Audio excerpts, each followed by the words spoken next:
Revel today മീഡിയയിലേക്ക് എല്ലാവരെയും വീണ്ടും സ്വാഗതം ചെയ്യുന്നു. നിങ്ങളെ മോട്ടിവേറ്റ് ചെയ്യുന്നതും ഒന്ന് റെക്ടിഫൈ ചെയ്യുന്നു, ഒന്ന് തിരുത്തുന്ന ചില കാര്യങ്ങളെക്കുറിച്ച് ഒന്ന് പറയാൻ ആഗ്രഹിക്കുകയാണ്. നമ്മുടെ വാക്കുകൾക്ക് ഒത്തിരി പ്രത്യേകതയുണ്ട്. ഞാനങ്ങനെ പറയുന്നുണ്ട്. ആ നാവിൽ നാം ഉപയോഗിക്കുന്ന വാക്കുകൾ മനുഷ്യനെ തണുപ്പിക്കുന്ന, ആശ്വസിപ്പിക്കുന്ന, ബലപ്പെടുത്തുന്ന, ഇനി വേണം നെഗറ്റീവ് പറയാൻ, തകർക്കുന്ന, വലിയ പീഡനം ചെയ്യുന്നതിൽ, മുറിക്കുന്നതിൽ അപ്പുറമായിട്ട് നാവിനെ ഉപയോഗിക്കാൻ കഴിയും. ഇതെന്താണ്? എങ്ങനെയാണ് ഇതിൽ നിന്ന് ജയമെടുക്കാൻ കഴിയുന്നത്? എങ്ങനെയാണ് ജനങ്ങളിൽ ഇത് പ്രയാസം ഉണ്ടാക്കുന്നത്? ഈ കാര്യങ്ങളെക്കുറിച്ച് ഒന്ന് ആഴത്തിൽ നമുക്കൊന്ന് ചിന്തിക്കാം. വേദപുസ്തകത്തിൽ ഇങ്ങനെ പറയുന്നുണ്ട്, യേശു കർത്താവിനെ കുറിച്ചുണ്ട്, കൃപയിനാലും ഉപ്പിനാലും രുചി വരുത്തിയ വാക്കുകൾ. കൃപയിനാലും ഉപ്പിനാലും രുചി വരുത്തി. യാക്കോബിന്റെ ലേഖനത്തിൽ ഇങ്ങനെ പറയുന്നതിന് മുമ്പ്, അതായത് പറവാൻ താമസവും കേൾപ്പാൻ വേഗതയും, അത് പറയുന്നുണ്ട്. അവിടെ എല്ലാം പറയുന്ന ഉപ്പിനാൽ രുചി വരും. നമ്മൾ പറയുന്ന വാക്കുകൾ, യേശുവിനെ കുറിച്ച് ഇങ്ങനെ പറയുന്നുണ്ട്, തൻ്റെ വായിൽ നിന്ന് വന്ന വാക്കുകൾ ലാവണ്യ വാക്കുകൾ. എന്നാൽ പരീശന്മാരോട് അന്നത്തെ ന്യായാസനത്തോടെ എതിർപ്പോടൊക്കെ താൻ ശക്തമായിട്ട് സംസാരിച്ചിട്ടുണ്ട്. പക്ഷെ യഥാർത്ഥ വാക്കുകൾ തന്നെ വന്നിട്ടില്ല. പക്ഷേ താൻ പറയുന്ന ഇമ്പമാർന്ന, ആശ്വസിപ്പിക്കുന്നു. യെശയ്യാവ് എന്ന് പറഞ്ഞ പ്രവാചകൻ യേശുവിനെ കുറിച്ച് പറഞ്ഞേക്കുന്നത് ഇങ്ങനെയാണ്: അനവധി പേരെ താങ്ങുന്ന, നാവിനാൽ താങ്ങുന്ന എൻ്റെ ദാസൻ, എൻ്റെ വൃതൻ, മൈ ചോസൻ വൺ എന്നാണ് പറഞ്ഞേക്കുന്നത്. അപ്പം ഈ വാക്കുകൾ യാക്കോബ് പറയുന്നുണ്ട്, ഒരു കപ്പലിനെ അതിൻ്റെ ആ ചുക്കാനുണ്ട് തിരിക്കുന്ന പോലെ, ഒരിക്കലും ഇണങ്ങാത്ത മൃഗങ്ങളെ അല്ലെ കുതിരയെ കടിഞ്ഞാണുകൊണ്ട് നിയന്ത്രിക്കുന്ന പോലെ നമ്മുടെ വാക്കുകളെ, ഒരു വാക്കിൽ ഒരാൾ തെറ്റാതിരുന്നാൽ ആ വ്യക്തി ശരീരത്തെ മുഴുവൻ കടിഞ്ഞാനിട്ട് സൂക്ഷിക്കാൻ കഴിയുന്ന പുരുഷനെന്നാണ് പറയുന്നത്. അപ്പോൾ ഈ നാവിൻ്റെ കാര്യങ്ങളിൽ കംഫോർട്ട് വേർഡ്, ആശ്വസിപ്പിക്കുന്നതായിരിക്കണം. ഞാനത് എപ്പോഴും പറയും. ഒരാളിപ്പോൾ നമ്മളോട് വന്ന്, പ്രത്യേകിച്ച് ഒരു ദേവദാസന ശുശ്രൂഷനാകൊണ്ട് വലിയ വിഷയങ്ങൾ പറയും. ടെസ്റ്റ് ചെയ്തപ്പോൾ ഇങ്ങനെ ആയിരുന്നു, MRI എടുക്കാൻ പറഞ്ഞു, ഇന്നലെ വല്ലാത്ത പെയിൻ വന്ന് ഹോസ്പിറ്റലിൽ ചെന്നപ്പോൾ നിരാശകരമായിട്ട് ഡോക്ടർ പറഞ്ഞു. ഞാനൊരു സഹായത്തിൻ്റെ വ്യക്തിയെടുക്കെ ചെന്ന്, തകർക്കുന്ന വാക്ക, ഇല്ലെങ്കിൽ അവരില്ലെന്ന് പറഞ്ഞാൽ മതിയായിരുന്നു. എന്നെ വളരെ താഴ്ത്തി സംസാരിച്ച് ഞങ്ങളെ വേദനിപ്പിച്ച്, എൻ്റെ കുഞ്ഞുങ്ങളെക്കുറിച്ച് അത് പറഞ്ഞു, ഇത് പറഞ്ഞു. അപ്പം ആ വിഷയത്തിലേക്ക് ഞാൻ വരികയാണ്. അപ്പം നമ്മുടെ വാക്കുകൾ ആശ്വാസം കൊടുക്കും. ചിലർക്കറിയാം, ചിലരെ ക്യാൻസർ എന്ന് അറിഞ്ഞാൽ അല്ലെങ്കിൽ എന്തിനും കഴിഞ്ഞാൽ പലരും അയ്യോ സൂക്ഷിക്കണേ, അവരെ ഭയപ്പെടുത്തുന്നു, അവരെ ആശ്വസിപ്പിക്കുന്നതിന് പകരം ചിലർ അവരുടെ ക്രിയ കൊണ്ട്, ഇപ്പോൾ ഈയിടെ ഒരു ദേവദാസനെ, അദ്ദേഹത്തിന് ഒരു ഓപ്പറേഷന് വിധേയനായി ഒരു വീഡിയോ ഞാൻ കണ്ടു. ഷമീർ കൊല്ലം എന്ന് പറഞ്ഞു. ഇവിടെ മനുഷ്യർക്ക് ഞാൻ ചോദിക്കുക, രോഗം വരത്തില്ലേ? ആർക്കാ രോഗം വരാതിരിക്കുക? ആർക്കാ പ്രയാസം വരാതിരിക്കുന്നത്? വളരെ വളരെ തരം താണ രീതിയിലുള്ള നെഗറ്റീവ് കമൻറ്റുകൾ. അദ്ദേഹം പ്രാർത്ഥിക്കണമെന്ന് പറഞ്ഞ് ഹോസ്പിറ്റലിൽ കിടക്കുന്ന ഒരു ഭാഗം, കുറവുകൾ, കുറ്റങ്ങൾ അദ്ദേഹത്തിന് കാണും, എനിക്ക് കാണും, ആർക്കും കുറ്റങ്ങളും കുറവുകളില്ലാത്ത, അത് അവരവരെ ദൈവം ബോധ്യപ്പെടുത്തും ചെയ്യണം. അതിനെ തളർത്തുന്ന ഒരവസ്ഥയിൽ അദ്ദേഹത്തെ തകർക്കുന്ന രീതിയിലുള്ള കമൻറ്റുകൾ ഞാൻ കണ്ടു. ഞാനൊരു കാര്യം നിങ്ങളോട് ഞാൻ പറയാം. എന്നെ കേൾക്കുന്ന ദൈവത്തിൻ്റെ പൈതലേ, എന്നെ സ്നേഹിക്കുന്ന പ്രിയരെ, നമ്മുടെ വാക്കുകൾ ആമേൻ കംഫോർട്ട്, ആശ്വാസം കൊടുക്കുന്ന വാക്കുകളായിരിക്കണം. അതവരിൽ മുറിവ്, നമുക്കറിയാം ഇപ്പോൾ തന്നെ ആത്മഹത്യ പ്രേരണ വരുന്ന കാര്യങ്ങൾ അല്ലേ, അതൊക്കെ എന്താണ്? പെട്ടെന്ന് കോപത്തിനോ അവർക്ക് ദോഷം ചെയ്യാനോ അവരെ ആത്മഹത്യ ചെയ്യാനോ അല്ലെങ്കിൽ അവർ തകർന്നു പോകാനോ പറയുന്നതായിരിക്കത്തില്ല.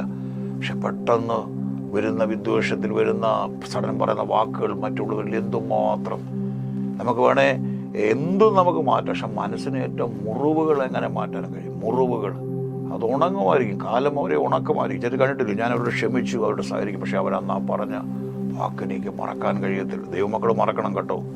ആ മുറിവുകളൊക്കെ ദൈവം ഉണക്കും. യേശുവിനെ കാണുമ്പോൾ ആ പാടുകൾ കർത്താവ് കാണിക്കണം. ഞാനിപ്പോഴും പല ചിന്തിക്കും, കർത്താവ് ഈ പുതിയ സൃഷ്ടിയായിട്ട് വന്നപ്പോൾ ഈ പാടെല്ലാം അങ്ങ് മാഞ്ഞങ്ങ് വന്നാൽ പോരായിരുന്നു, ഉയർത്തെഴുന്നേറ്റ് കഴിഞ്ഞാൽ പാടുകൾ. തോമസിനെ പോലും ഐഡൻറ്റിഫൈ, തോമസിലുള്ളവരെ കണ്ടോ എൻ്റെ ആണിപ്പഴുത്. എന്താ കർത്താവ് അവരൊന്നും കർത്താവിനെ സ്നേഹിക്കുന്നുകൊണ്ട് ചെയ്ത പ്രവൃത്തിയല്ല, അവരൊന്നും അവരറിയാതെ ചെയ്തതാണ്. പക്ഷേ ഞാൻ നിങ്ങളുടെ ദൈവം, നിങ്ങളുടെ കർത്താവ് ഇതെല്ലാം ഏറ്റ ആളാണ്, നോക്കാൻ പറയും.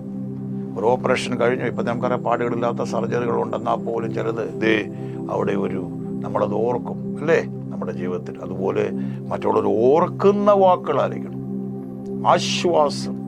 ആ പ്രതിസന്ധി ചില പറയും, ഞങ്ങൾ അയ്യോ പാസ്റ്റർ ആ ഒരു സാഹചര്യം പറഞ്ഞ ആ വ്യക്തി പറഞ്ഞപ്പോൾ ആ ആശ്വസിപ്പിക്കുന്ന വാക്കുകളായിരിക്കും. ഞാനിപ്പോഴും ഓർക്കുന്നു, ഞങ്ങളുടെ ഒരു സൗകര്യം ഇന്ന് ഭൂമിയിലില്ല, പക്ഷെ അവർ രോഗാവസ്ഥയിൽ മെഡിക്കൽ കോളേജ് കിടക്കുമ്പോൾ സഭയിലെ സൗകര്യമാർ വന്ന് ആശ്വാസൻ്റെ വാക്ക് പറഞ്ഞു ഞാൻ അതുവരെ കേട്ട വാക്ക് തീർന്നു കഴിഞ്ഞു എന്നാണ്. പക്ഷെ അവർ വന്നപ്പോൾ വീണ്ടും പ്രതീക്ഷയുണ്ടെന്ന്, വീണ്ടും പ്രത്യാശയുണ്ടെന്നുള്ള വാക്കുകളാണ് അവിടെ കേട്ടത്.